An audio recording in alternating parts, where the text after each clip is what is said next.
accent, but he's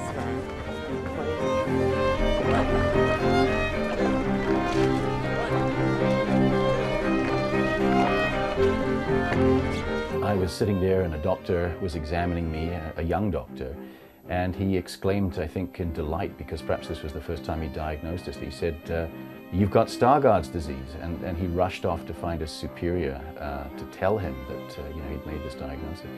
And as he was leaving, I called after him, I said, "What does that mean?"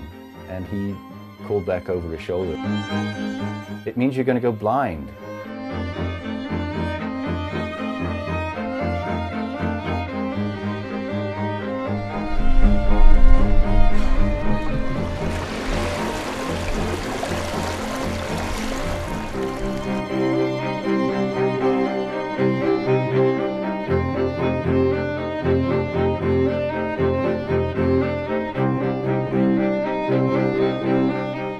Eye of the Dragon has 10 legally blind paddlers, and they have different backgrounds, different stories.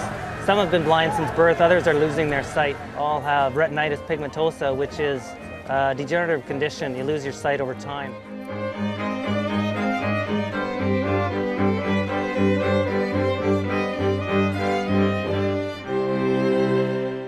The brain plays tricks on you when you have an eye condition such as mine.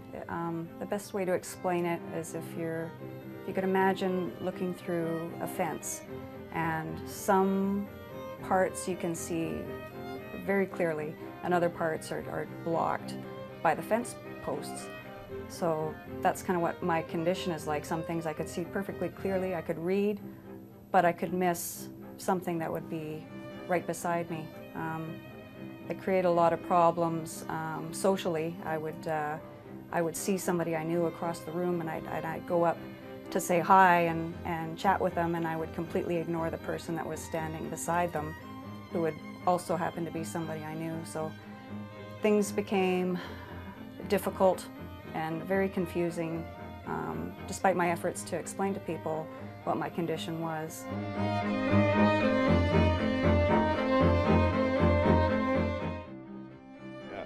Got the viewfinder there. Okay, so obviously, you're pointing it at the ground. You've got just a bit of Deacon in there. Yeah. And if you actually point it down a little bit more and to your right a little bit more, then you'll be right on Deacon's face. Oh, Deacon. okay. Oh yeah, you got, oh right there. Oh, you got it. There we go. That's Deacon right in the center screen. Perfect, so I understand I missed the soft practice on Tuesday. Was it? Oh yeah, oh, you missed it too. Yeah. That's good. Are you joking, or was it a hard practice? It was apparently a very hard practice. Okay, good. When Gary Cohen says it's a hard practice? Yeah. Yeah. Can you hear Jim's voice down there? No, he has such a soft-spoken voice. Oh, there he goes. You got him. Touch lower. Good. You got all three people in the shot. Oh yeah. Yeah. So what can you see in the viewfinder? What I do see is I think I see there's a figure to the right hand part of the frame, because I can just sort of see something black and long. Yeah. Which may have arms to it. Not sure about a head, but if it's Jim, then that's not surprising.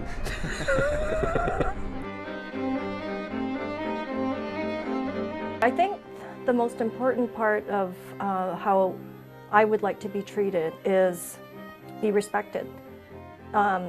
Rather than assuming that I need help, it's appreciated if you ask first, because sometimes I don't need the help, sometimes I do, but it's easier if it's my choice. One thing people need to realize is someone who is blind doesn't necessarily have hearing loss, so it's not necessary to speak loudly. Just normal conversation tone is fine.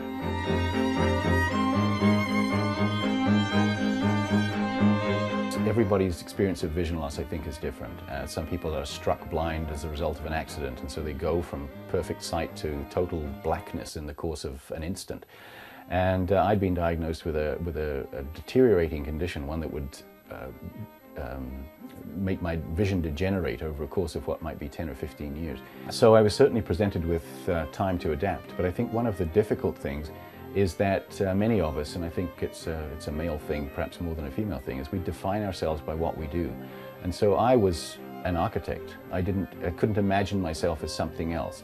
And so I began to look at the qualities that I had, and this was partly suggested to me through counseling at the CNIB, partly through books that I was still at that time able to read. I began very small. I began volunteering at the Architectural Institute and doing things related to their communications programs, and it basically developed from there. I'm actually now very happy with where I am. I'm teaching, I'm editing, I'm writing a book.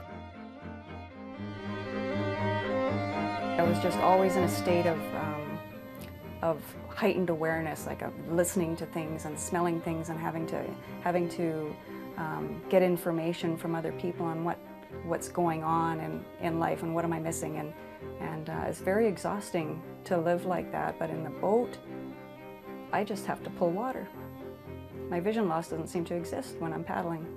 The whistle blows and we're off, and there's just something that happens in our team dynamic that we just become this machine that paddles together.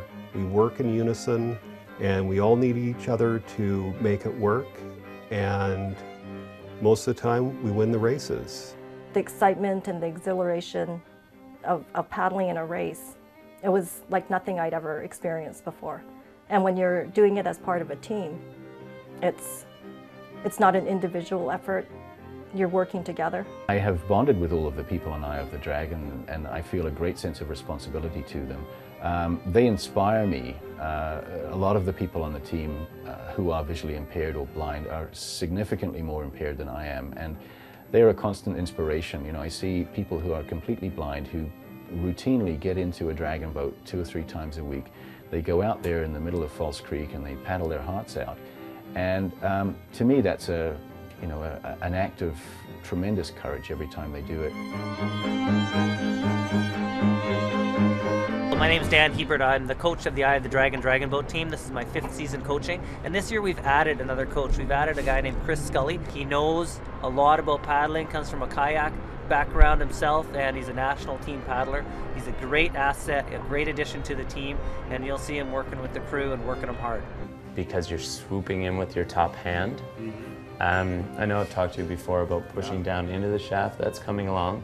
What's happening on your exit is you are coming in and then up, okay? Great team, great base to work with, and we're just going to be going faster and going a lot harder this year. We can't see you beating us. So that's the team slogan. When we're lining up against the other teams and we say, who are you? Eye of the Dragon. What do you say? We can't see you beating us. The other teams takes them a couple of seconds and then they get it and they laugh. And we appreciate a good laugh. But there's also I think some other meanings to it. The team is very proud. They're very confident in their abilities, and they will race anybody, anytime. And we don't win every race, but we win our share, and it's quite satisfying. So, like on an individual level, people that have lost their sight and they've gone through that challenge. You know, the same motto goes for them. They cannot be beat. They may be down, but they'll come back.